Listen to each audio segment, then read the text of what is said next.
guys. Oh, ayan, magdi-dinner kami tonight. Yakiniku guys. Ayan na nga, umuulan. Dukay ko no. Nagdadalang na naman kami ng payong guys. Ayan. Ayan na nga guys. Oh, madilim-dilim na guys. Ha? Guys. Oh. Wow.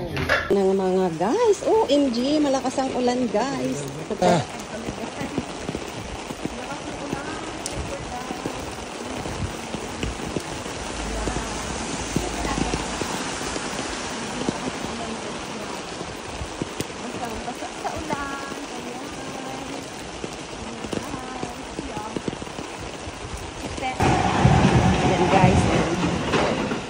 Malapit lang kasi kami sa lahat.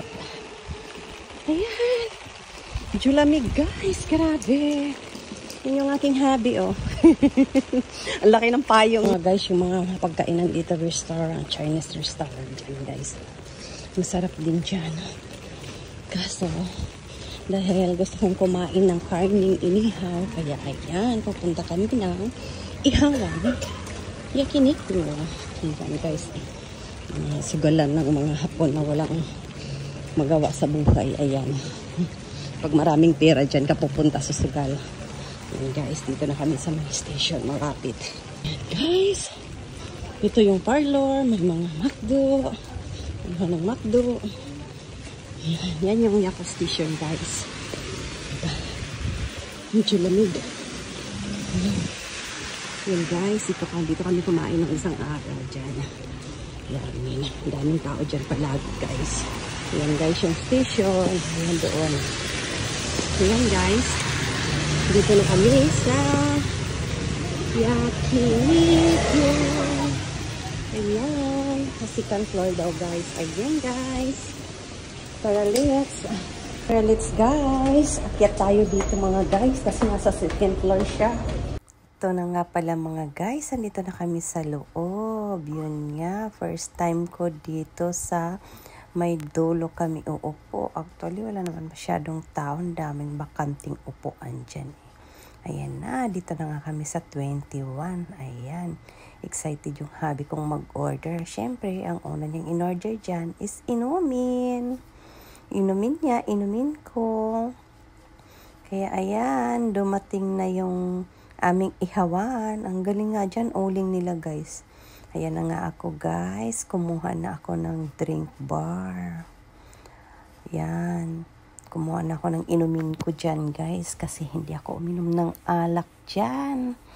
Kasi nga, medyo lamig. Kaya hindi ko na nilagyan din ng yellow yung aking inumin. Kasi medyo lamig dyan. Yan na nga, Fanta ang aking kinuha kaagad. Yan na nga, bumalik na ako sa upuan namin. Medyo malayo-layo yan guys, kaya napagod me. Yan, cheers na kami ng aking hubby. Yan nga pala yung unang dumating ng order namin. Saan ka na yung karne ay babaluti ng green na dahon. Yan nga, nag-order pa ng mga karne ang aking hubby. Ayan, nagdatingan na yung mga order namin guys. Saya ng hubby ko dyan. Ayan, yan. Kumain ako kaagad ng repolyo, yung preskong-presko. Pero grabe, ang sarap ng repolyo na yan, guys. Crunchy na crunchy. Ayan. Kumain kaagad, oh. Yan, nag-ihaw na kaagad dahil gutom, oh. Ayan na nga, guys. Binalot ko na nga pala yung karne dyan ng dahon na green, oh. Super yummy, mga guys. Yan, manok with wasabi.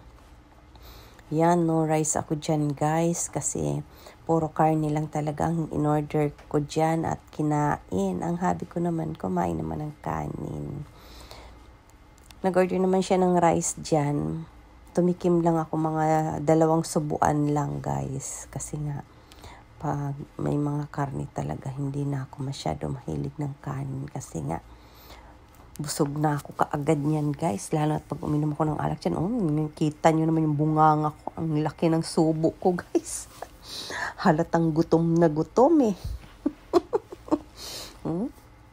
Kita nyo naman yung nguya ko. Parang iilan lang ang nguya. Talagang diretso na lunok kaagad eh. Halatang gutom. O yan na. Yung repolyong presko na presko. Ang sarap niyan talaga guys, crunchy na crunchy. Ayan o, hala na. Nag-anuhan na yung aming order. Masarap din yung chicken na with wasabi. Masarap din yun guys. Yan ang utang yung aking kinakain. No? Pero super yummy yan guys. Grabe yan. Nilagyan ko ng sibuyas. Ang sauce niyan is lemon with maraming sibuyas. Napakasarap niyan guys. Sobra. Dati hindi ako kumakain yan pero naging fave ko siya eh. Masarap kasi. Maasim-asim pa. Pati yung mukha ko nangangasim. Kahit nga ngayon nangangasim ako. Tulo laway habang nagsasalita. O diba? Dinner pala yan guys. Super yummy talaga. Isang buwan yata ako mahigit dyan bago nakakain ng ganyan. O diba? Nahawa naman ako sa asawa ko kasi siya lahat ang nag-iihaw. Kaya sabi ko, sige na nga, ako na. Kumain ka na lang dyan. Ako nang mag-ihaw. Yan, yan eh. Yung manok na yan, napakasarap guys. Ayan na nga oh. Tapos lagyan ng wasabi. Napakasarap niya guys. Super lambot yan oh. Wasabi yan. Tapos lang, inihaw naman ako with wasabi. Napakasarap guys ng lasa. Sobra. May mukha ko nasira pa sa sobrang anghang ng wasabi eh. Ayan, kumuha ako uli ng inumin. Naging coke na yung ininom ko eh. Dahil pampahilis ng kain guys, grabe. Walang dieta talaga dyan eh. Yun nga lang, hindi na talaga ako kumain ng kanin. Dahil hindi na talaga. Yan na nga yung asawa ko, inihaw na yung yelo oh. Saan ka? Dito lang yan sa Japan. Iihawin ng ice. Hindi, char lang yun guys para hindi magliliyab yung usok niya. Ba't di magliliyab? Ayan, napakasarap pala ng tamago soup dyan guys. Yung ice pala dito sa Japan, kada mayakini ko may ganyan talaga. Pag nagliliyab kasi yun ang pampatay ng liyab. Ayan na guys. Oh. Dahil sinikmura ako dyan kasi uminom ako agad ng malamig kaya yan. Ayan na nga pala yung bill namin guys. Dalawa lang kami. Nasa 5,000 mahigit yen. Nasa